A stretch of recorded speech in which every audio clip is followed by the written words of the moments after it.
2072 सालमा USAID office of transition initiative open society फाउन्डेसनको व्यापक लगानीमा 2072 को संविधान जारी भएपछि पश्चिमाले आफैले जारी गरेको संविधानको रक्षार्थ नेपालका न्यायालयका केही हस्तीहरूलाई नेपाल ल सोसाइटी नामक एनजीओ अन्तर्गतको कन्स्टिट्युसन वाच ग्रुप भन्ने समूहमा राखेको छ, जसको नेतृत्व कल्याण श्रेष्ठले गर्नु भएको छ। यही संस्थामा एडभोकेट इन्दु तुलाधरज्यू पनि हुनुहुन्छ। यो विषय एकछिन चर्चा गर्दा ठिकै हुन्छ भन्ने हामीलाई लागेको छ। वुमेन्स डेमोक्रेटिक नेटवर्क WDN बाहिरबाट हेर्दा महिला सशक्तिकरणको कुरा गर्छ, महिला नेतृत्वको कुरा गर्दछ, जुन राम्रो देखिन्छ। तर यसको भित्री इन्जिनियरिङ हेर्दा जुन देशमा यो क्रियाशील छ त्यहाँ कु सफल हुन्छ, त्यहाँ अन्तरिम सरकार गठन गर्दा महिला नेतृत्व ल्याइदा समाजले त्यो कु सजिलै पचाउने वातावरण निर्माण गर्ने देखिन्छ। एकपटक सोचौं, नेपालमा पश्चिम पुँजीवादी विचारधारा अथवा नेपाली कांग्रेससँग विचार मिल्ने अनि IRI की सदस्य इन्दु तुलाधर नेपाल ल सोसाइटी नेटवर्क न्याय क्षेत्रमा आबद्ध पश्चिमले बनाएको संविधान पुरेर राखेको कन्स्टिट्युसन वाच ग्रुप निकट अनि महिला पात्र को हुन सक्छ। त्यसैले सुशीला कार्कीजीलाई योजनाबद्ध तरिकाले मैदानमा उतारियो र उत्तेजनात्मक अभिव्यक्ति दिन लगाइयो। राजीनामा दिएर मात्रै हुँदैन, यो हत्याको जिम्मा लिएर कटघरामा उभिनु। उद्देश्य र योजना थियो नयाँ महिला प्रधानमन्त्री जसलाई नेपाली समाजले सजिलै स्वीकारोस्। त्यसैले यो संविधान जुक्तिले बाँचेको होइन, बचाइएको हो। भन्नुस्, कन्स्टिट्युसन वाच ग्रुप र वुमेन्स डेमोक्रेटिक नेटवर्क दुवै सफल भए। पश्चिमले आफै बनाएको संविधान आफै किन फाल्थ्यो र? हैन त? हो, नेपालमा महिला नेतृत्व अभाव छ। हामी आफै महिला नेतृत्व विकासमा प्रतिबद्ध छौं। तर एकपटक सोचौं, 52% महिला मतदाता भएको देशमा आइजी याकोब अनुपमको नाममा खुलेआम निर्वाचन केन्द्रित गतिविधि भइरहेको छ। अनुपमले पार्टी हेर्दैन, जुन विचारधारामा जो संगठित भए पनि 33% महिला हुनै पर्छ भन्छ। बाहिरबाट हेर्दा यो कुरा गलत देखिँदैन। तर सोच्नुहोस्, यो दलीयताको अन्त्य गर्ने पश्चिमी मिशन हो कि होइन? कि 52% महिला मतदाता कब्जा गरेर आफ्ना नीति अनुसार निर्वाचन परिणाम निकाल्ने हतियार हो? यो कस्तो व्यवस्था हो जहाँ विदेशी आएर खुलेआम निर्वाचन केन्द्रित परियोजना सञ्चालन गर्दछ? महिला मात्र होइन, दलितको नाममा पनि त्यस्तै गतिविधि भइरहेको छ। छलाक सो घोषित दलितहरूको समानुपातिक मत केन्द्रित गर्न सफल भए भने समानुपातिक संसदमा कस्ता पात्र आउने हुन्? हुँदाहुँदै बालनको प्रयोग गरेर 28 वर्ष मुनि र माथिको पुस्ताको वर्गीकरण गर्न पश्चिम सफल भएको छ। अर्कोतर्फ 45 वर्षको सीमा तोकेर उही बालनले सिल्भर भोलुन्टियर कार्यक्रम सरकारी पैसामा सञ्चालन गर्दै आएका छन्। यो सानो विषय होइन, नेपालमा पश्चिमको पोलिटिकल इन्जिनियरिङको खेल हो, जसले ठूलो दुर्घटना निम्त्याउँदैछ। उद्देश्य हो निर्वाचन अघि मतदाताको सोच नियन्त्रण गर्ने, जुन अत्यन्तै खतरनाक छ। अब कुरा गरौं जुरी नेपालको। यो संस्थालाई IRI ले नेपालमा लिगल आर्किटेक्टका लागि किनेको हो। उद्देश्य थियो अन्तरिम सरकार निर्माणको प्रक्रियाको व्यवस्थापन, आफ्ना ELA YES का एजेन्टहरूलाई परिआउँदा न्यायिक सहयोग उपलब्ध गराउने र पश्चिमी योजना विफल बनाउन लाग्ने नेपालीहरूलाई न्यायिक उल्झनमा पार्ने। ओम प्रकाश अर्यालले सरकार बनाउँदै गर्दा राष्ट्रपति कार्यालयमा खेलेको भूमिका, बालनको कानुनी रक्षा र लोकमानदेखि गिरिबन्धुहरूसम्म हेर्दा यो आफै पुष्टि हुन्छ, जसको पुरस्कार स्वरूप उनै ओम प्रकाश अर्याल अहिले गृहमन्त्री छन्। नेपाली जनसमुदाय यो हाम्रो आरोप होइन, समयक्रम र जुरी नेपालमा IRI को लगानीले नै यसको पुष्टि गरेको हो। अब हामीले NED भन्ने संस्थाले यो सत्ता पलट किन, कसरी र कहिले सुरु गर्यो भन्ने विषयमा तपाईहरूले बुझ्ने गरेर देखाइदिँदैछौँ। जब मार्च 8, 2021 मा नेपालको सर्वोच्च अदालतले माओवादी प्रयोग गरेर एमाले कब्जा गर्ने पश्चिमको योजना पार्टी फुटाइदिएर विफल बनायो, तब जुलाई 1, 2021 देखि यो NED संस्थाको मिशन नेपालमा सुरु भएको हो, जसको नाम थियो युवा नेतृत्व पारदर्शी नीति। यसको उद्देश्य थियो खरिद गर्न सकिने युवा नेतृत्व, युवा समूहको खोजी र भारत र चीनको नेपाल भित्रको प्रभावको नियन्त्रण। तर यो मिशनको भित्री लक्ष्य थियो पश्चिमको IPS परियोजना अन्तर्गत नेपालमा राजनैतिक वातावरण बनाउने। IRI ले एकतर्फ we for change centre for social change र दलित युथ अलायन्स हामी नेपाल कलाकार पत्रकार लगायत संस्थासँग सहकार्य र सहभागी छनौट मापदण्ड तय गर्न छलफल चलाउन सुरु गर्यो भने अर्कोतर्फ सोलुसन कन्सल्टेन्ट प्रणाली मार्फत सर्वे गर्यो। सर्वेको मुख्य लक्ष्य थियो नेपाली समाजको अन्तर्विरोधको खोजी, युवाहरूको ब्रेन वाश स्कुलिङ। बाँकी यो आइआरआई को रिपोर्टमा आफै हेर्नुहोस्। सर्वेपछि तयार गरिन्छ ELA YES पाठ्यक्रम। पाठ्यक्रमको मुख्य विषय थियो बुढा नेताले गर्दा युवा नेतृत्वमा आउन सकेनन्, भारत र चीनले गर्दा नेपाल विकास हुन सकेन। यही पाठ्यक्रमले अहिले देखिएका युवा भ्रमित छन्। त्यसपछि चुनावको घोषणा हुन स्थानीय चुनावमा बालेन्द्र शाहलाई centre for media research CMR Nepal पत्रकार समूह प्रयोग गरेर देवत्वकरण गरिन्छ र उनीहरूलाई पहिलो सफलता मिल्छ। सोही समयमा सुदन गुरुङलाई थरानमा हर्क सम्पाङ विरुद्ध प्रयोग गरिन्छ, त्यही उनीहरू विफल हुन्छन्। CMR नेपाल पनि IRI बाट डलर लिने संस्था हो र नेपालमा मिडिया म्यानिपुलेसनको काम गर्दछ। त्यसपछि आउँछ संसदीय निर्वाचन। चुनाव अघि रविलाई केन्द्रमा राखेर ELA YES का विद्यार्थी तोसिमा, सुमना, सोभिता, गणेश कार्की, पुकार बम लगायतका झुण्ड बटुलेर रविको नेतृत्वमा रासोपा बनाइन्छ र pre election colour revolution trial गरिन्छ भने गुल्मीका सागर ढकाललाई डडेलधुरा लगिन्छ। यहाँ पनि यिनीहरूलाई दोस्रो सफलता मिल्छ। त्यसपछि सुरु हुन्छ मिशन 84। IRI गुपचुप रूपमा 84 को चुनावी तयारीको लागि क्रियाशील हुन्छ। यही मिशन अन्तर्गत महिलाको लागि IGFF अनुपम, दलितको लागि दलित अभियान, चुनावी माहौलको लागि CMR नेपाल, मजदुरहरूका लागि सोलिडारिटी सेन्टर, तिब्बतीका लागि चाइना इन द वर्ल्ड लगायत अमेरिकामा दर्ता रहेका ग्लोबल प्रपोज ग्रुप अन्तर्गतको वी हेल्प नेपाल, हामी नेपाल जस्ता संस्था क्रियाशील गराइन्छ। लक्ष्य हुन्छ बालेनको उदयको जगमा सुमना श्रेष्ठ लगायत ELA YES का विद्यार्थीहरूको राजनैतिक शक्ति निर्माण र पुराना पात्रहरू स्वर्णी वाग्ले, गगन थापा, नारायण काशी, योगेश भट्टराई लगायतहरूको पार्टी सत्तामा उदय र पुराना र नयाँबाट 84 को चुनावमा पश्चिम अनुकूल नेपालको राजनैतिक दृश्य निर्माण र IPS को अनुकूलताको निर्माण। तर अचानक 2081 सालमा पश्चिमको योजना विपरीत माओवादीको सरकार बन्छ अनि केपी र आरजुको गठबन्धनमा सरकार गठन हुन्छ र डिजिटल BRI पथवे अगाडि बढ्छ। त्यसपछि फेरि NED सक्रिय हुन्छ र सुरु हुन्छ जेनजी आन्दोलनको राजनैतिक इन्जिनियरिङ। सिंहदरबार जलाउने र तख्ता पल्टाउने कुको योजना सहित उद्देश्य हुन्छ केपी ओलीको बहिर्गमन, अन्तरिम सरकार निर्माण र पार्टी भित्र महाधिवेशन मार्फत पश्चिम अनुकूल नेतृत्व स्थापना। 2081 सालमा IRI ले CSIR सर्वे गरेको छ, त्यो हामीले यहाँ राखिदिएका छौं, गुगलमा पनि भेटिन्छ।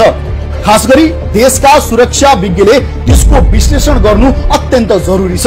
त्यहाँ सर्वेक्षणका केही विषयहरू गम्भीर छन्। कति जनता कुन सामाजिक सञ्जाल कति प्रयोग गर्छन्, अहिलेका पार्टी ठिक छन् कि नयाँ पार्टी आउँदा ठिक हुन्छ, कति जनता अहिलेको व्यवस्थामा खुसी छन्, कति प्रतिशत मतदाता कुन उमेर समूहका छन्, कति युवा विदेश जाने मानसिकतामा छन् र कुन जातिका कति मतदाता छन्, यी सबै कुरा त्यहाँ उल्लेख छन्।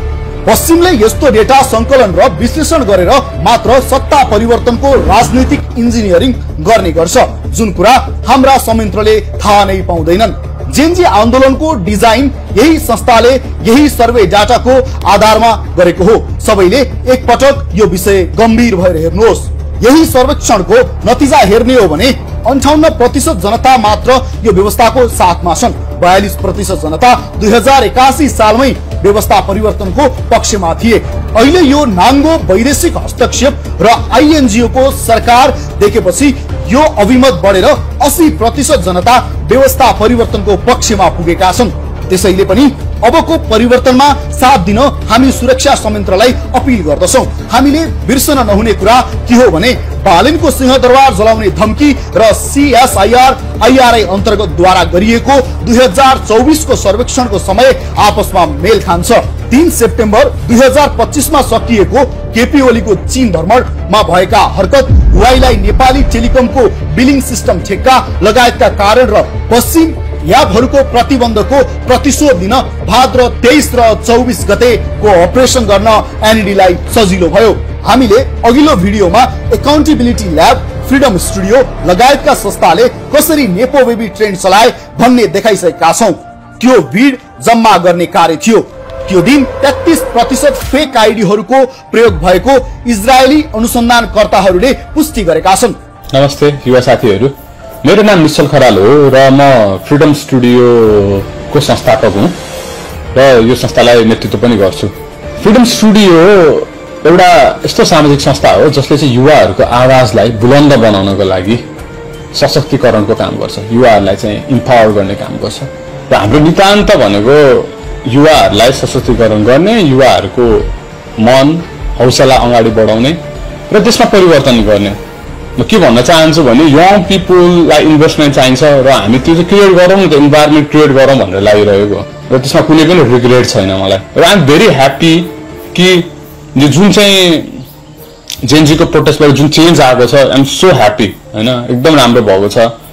एकदम अमेजिङ उदाहरणहरू देख्न पाइएको छ होइन, जसरी कोअर्डिनेसन भयो। I am so happy that Balen did amazing coordination होइन, उसले इन्डाइरेक्टली बसेर भए पनि यो प्रोसेसलाई फेसिलिटेट गरेको छ। I am so happy to have some hope like him, जसले चाहिँ परिवर्तनलाई नेपाली जनतासम्म पुर्याउन सक्षमता राख्छ। 23 गतेको लागि ELAYS का विद्यार्थीलाई भने डिस्कोर्ड चलाउन, भिड परिचालन तथा व्यवस्थापन गर्न पूर्व तयारी गराइएको थियो। चाइना इन द वर्ल्ड मार्फत COB-लाई भिड भड्काउन प्रयोग गरेको थियो, जसकारण 23 गतेको घटना हुन पुग्यो। यो पुष्टि भइसकेको छ। 24 गतेको लागि 77 वटा जिल्लामा मुख्य पार्टीका ट्रेड युनियनहरू प्रयोग भए, जुन कुरा अहिलेका दलहरूले एक आपसमा गरिराखेका आरोप प्रत्यारोपले पुष्टि गर्दछ। सबै दलका ट्रेड युनियनहरू अहिले IRI सोलिडारिटी सेन्टरका कब्जामा छन्। यसरी कु गरियो, फलस्वरूप WDL-ले महिला प्रधानमन्त्री पायो।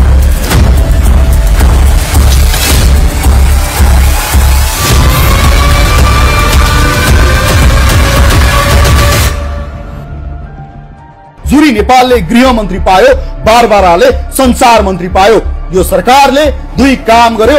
एक, हुवाईको नेपाल टेलिकम बिलिङ सिस्टमको ठेक्का प्रक्रिया तोड्यो। दुई, BRI पास गर्ने मन्त्रीलाई जेल हाल्यो। यसरी यो पश्चिमाको कठपुतली सरकार हाम्रा छिमेकी विरुद्ध प्रयोग हुँदै जानेछ। प्रायोजित जेनजी आन्दोलनले आफ्नो मुख्य कार्यभार भने पूरा गरेको छ। चीन निकट पुगेको सरकार परिवर्तन, आफ्ना लगानी गरिएका व्यक्ति INGO लगायतको अन्तरिम सरकार गठन, मुख्य पार्टी भित्र जबरजस्ती महाधिवेशन।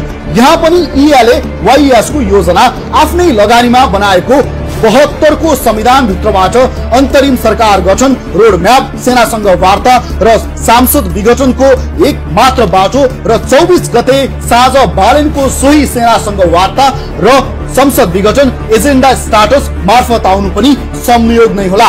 अब विभिन्न आवरणमा भएका ELAYS का झुण्डलाई सुमनाको नेतृत्वमा एकै ठाउँमा जम्मा गरेर नेपाली जनतालाई अर्को धोका दिने खेल रचिँदैछ। आजको दिनमा हामीले यो सत्यलाई उजागर गर्न बाध्यतामा छौं। सुमना श्रेष्ठ सन् 2015 मा नेपाल आएर विवेकशील साझामा जोडिएकी हुन् र उनका श्रीमान पवेल स्टाविन्स्की हुन्। उनको अध्ययन इकोनोमिक्स हो, तर नेपाल आउन अगाडि उनी पोल्यान्डका पोलिस पत्रकार हुन्। उनी 2015 अगाडि नै अमुक संस्था मार्फत नेपाल र भारतमा क्रियाशील थिए। उनले नेपालको गढीमाई मेलाको डकुमेन्ट्री समेत पहिले नै बनाइसकेका हुन्। उनी 2072 को संविधान पछि नेपालमा ग्लोबल पर्पज ग्रुप GPS मार्फत वी हेल्प नेपाल नामक INGO चलाउँछन्, जसको दर्ता अमेरिकामा छ। VIN, PISL, वास जस्ता संस्थामा $6 लाख बढी रकम नेपाल भित्राइसकेको छ। सुमना आफै नेपाल आउनु अगाडि बोस्टन कन्सल्टिङ ग्रुप BCG संस्थामा काम गर्थिन्, जुन संस्था अमेरिकाको डिपार्टमेन्ट अफ डिफेन्स सँग आफ्नो BCC फेडरल कोर्ट मार्फत काम गर्छ। यो संस्था बारे थप बुझ्न यसले इजरायल र गाजा युद्धमा खेलेको भूमिकाको बारेमा गुगल गर्नुहोला। सुमना यो सँगै सिटी ग्रुप सँग आबद्ध थिइन्, जसको काम संसारभर डलर घुमाउने हो। सन् 2013 सम्म नेपाल राष्ट्र बैंकले यही संस्था मार्फत डलर साट्ने काम गर्थ्यो। अहिले पनि यो सिटी ग्रुप नेपालमा एक्टिभ छ, तर अफिस छैन। अमेरिकाले यही संस्था मार्फत नेपालमा आफ्नो गोप्य मनी लन्ड्रिङको काम गर्दै आएको छ। जसमा थुप्रै नेताहरू पनि मुछिन्छन्। त्यो हामी अर्को भिडियोमा देखाउनेछौँ। यो सँगै सुमना सांसद हुन अगाडि फ्युज मेसिन आईएनसी सँग आबद्ध थिइन्, जुन आइची को एआई कम्पनी हो। रोचक पक्ष के हो भने बीसीजी ग्रुपले यो अमेरिकन डिफेन्स, डलर लन्ड्रिङ र एआई सुरक्षा लगायतका काम अमेरिकाका लागि गर्छ। युट्युबमा भएको सुमनाको बायोग्राफी आफै हेर्नुहोला। Hi, my name is Sumana Shrestha. I was born and brought up in Nepal. विक्रमीसम्म 2072 सालभन्दा अघि सुमना अमेरिका बोस्टन कन्सल्टिङ ग्रुपमा परामर्शदाताका रूपमा कार्यरत थिइन्। त्यसअघि ट्रेड एनालिस्ट, वाणिज्य विश्लेषकका रूपमा उनी सिटी ग्रुप समेतमा काम गरिसकेकी थिए। अब कुरा गरौं सुदन गुरुङको। जब सुदन ELAYS मार्फत भर्ती भए तब उनलाई पहिले धरान पठाइयो। त्यसपछि बंगलादेशमा ब्राक USA नेटवर्कमा जोडियो। बंगलादेशमा ब्राक USA 3 वटा मोर्चामा काम गर्छ। पहिलो ब्राक युनिभर्सिटी, जहाँबाट त्यहाँको विद्यार्थी आन्दोलन सुरु गराइयो। दोस्रो ब्राक एनजिओ, जसले म्यानमारबाट 1992 मा भागेर आएका रोहिंगाहरू बस्ने कोक्स बजार क्षेत्रको व्यवस्थापन गर्छ। तेस्रो ब्राक BIDG, जसले अहिलेको युनुस सरकारको व्यवस्थापन गर्छ। मानुस अहिले बंगलादेश ब्राक USA को नियन्त्रणमा छ र त्यहाँ हाम्रो सुदन गुरुङ जोडिएका छन्। पछिल्ला केही वर्षमा रोहिंगाहरूको हाम्रो दक्षिणी सीमामा व्यापक उपस्थिति देखिएको छ। कपन गुम्बा तल त उनीहरूको घोषित बस्ती नै छ। रोचक कुरा के छ भने सुमना श्रेष्ठका श्रीमान पावेलको संस्था वी हेल्प नेपाल पनि कपन गुम्बा तलतिर र पाँचथर जिल्लामा क्रियाशील छ। यो भन्दा बढी अहिले हामी देखाउँदैनौं। तपाई आफै सक्षम हुनुहुन्छ। थप जानकारीका लागि गुगल गर्नुहोस्। यी सबै देख्दै गर्दा मलाई रातिमा निद्रा लाग्दैन। हाम्रा नवयुवाहरूले कस्ता झुण्डलाई आफ्ना आइकन मानेका छन्, नेता मानेका छन्। ELAYS मा भर्ती भएका साथीहरूलाई पनि मेरो प्रश्न छ, भारत र चीनले गर्दा नेपालको विकास नभएको हो कि 28 सालमा राजा महेन्द्रको हत्याले नभएको हो? मेरो प्रश्न। एकपटक छातीमा हात राखेर सोच्नुहोस् त, राजा महेन्द्र अझ 10 वर्ष जीवित रहेको भए नेपालमा कति कल कारखाना खुल्थे, नेपाल कस्तो बन्थ्यो? 28 सालको नयाँ शिक्षा नेपाली हितमा बनेको भए आज यत्रा युवा बाहिर जानु पर्थेन। राजा महेन्द्रले UN मा नेपाल दर्ता गरे बापत अमेरिकाको खम्पा विद्रोहमा सहयोग नगर्दा आफ्नो ज्यान गुमाउनु पर्यो। सन् 1973 को USAID न्यू डाइरेक्शन्स अन्तर्गत नेपाल कसरी अस्थिरतामा फस्यो, 2062-63 मा कसरी धर्म र राष्ट्रता एकैपल्ट गुमायो, कसरी 124 जात जाति भएको देशमा जातीय राज्यको अवधारणा लादियो, कहिले पनि स्थिर सरकार नबन्ने संसदीय व्यवस्था लादियो। अब सबैले यो प्रश्नको उत्तर खोजौं के यही संविधानले देशमा स्थिरता आउला? त्यसैले नवयुवा पुराना पुस्ता सबैलाई म विनम्रताका साथ अपील गर्दछु, हामी पश्चिमको इन्डो पेसिफिक स्ट्राटेजीको शिकार भएका हौं। 46 मा राजा जानु, 52 मा जनयुद्ध हुनु, 58 मा राजा मारिनु, 62-63 मा अन्तरिम संविधानमा धोका दिएर राष्ट्रस्था र धर्म सधैँको लागि अन्त्य गराइनु, 72 मा अस्थिर व्यवस्था लादिनु र अहिले त्यसैको जगमा आफ्ना एजेन्टहरूलाई राज्य सत्तामा पुर्याएर चुनावको नाटक गरेर सदाका लागि नेपाल नियन्त्रण गर्नु पश्चिमको ग्रान्ड डिजाइन हो। आइपिएस भनेको अमेरिकाको एसिया नियन्त्रण गर्ने परियोजना हो, जसको लागि भारत र चीनलाई नेपाली भूमि प्रयोग गरेर नियन्त्रण गर्ने योजना हो। आफै कल्पना गर्नुहोस्, नेपालबाट यस्ता गतिविधि सञ्चालन हुन थाले भने दुई महाशक्ति बीचमा रहेको निरीह नेपालको के हविगत हुन्छ? नेपाल सकिन कति मिनेट लाग्ला? अब प्रश्न उठ्छ। यत्रो आर्थिक गतिविधि भइरहँदा नेपालको अर्थ मन्त्रालय र सुरक्षा संयन्त्र काउन्टर इन्टेलिजेन्स के हेरेर बसेका छन्? हामी अर्थ मन्त्रालयका सहसचिव मधु कुमार मरासैनी र उपसचिव नारायण ढकाललाई प्रश्न गर्न चाहन्छौं, तपाईहरू के गर्दै हुनुहुन्छ? यसभन्दा बढी कुरा हामी यस भिडियोमा खोल्दैनौं। सुरक्षा संयन्त्रको कुरा गर्दा पश्चिमको राजनीतिक इन्जिनियरिङ बुझ्न सक्ने जनशक्ति र विज्ञ नेपालमा देखिँदैनन्। उहाँहरूको विश्लेषण, गतिविधि र निष्कर्ष सुन्दा हामीलाई लाग्छ उहाँहरू सतहमै रुमलिनु भएको छ। यो देश बचाउन उहाँहरूले ठूलो चमत्कारिक ज्ञान हासिल गर्नुपर्ने देखिन्छ, तर पनि हामी उहाँहरू प्रति सम्मान नै राख्छौं। मानौ हामी नै देशका दुश्मन हौं। साथी हो, नेपालले शक्ति राष्ट्रको सैन्य रणनीतिमा फस्नु हुँदैन। अब यिनीहरूले नै ब्याक गराउन सक्ने अन्तरिम नेपाली शक्ति नै राष्ट्रस्थ हो। हाम्रो एउटै निष्कर्ष छ, नेपाल जोगाउने हो भने हामीले आह्वान गरेको अन्तिम मौलिक विद्रोहबाट पश्चिमाको यो षड्यन्त्र परास्त गर्न सकिएन भने नेपाल भन्ने देश रहँदैन। देख्नुभयो तपाईहरुले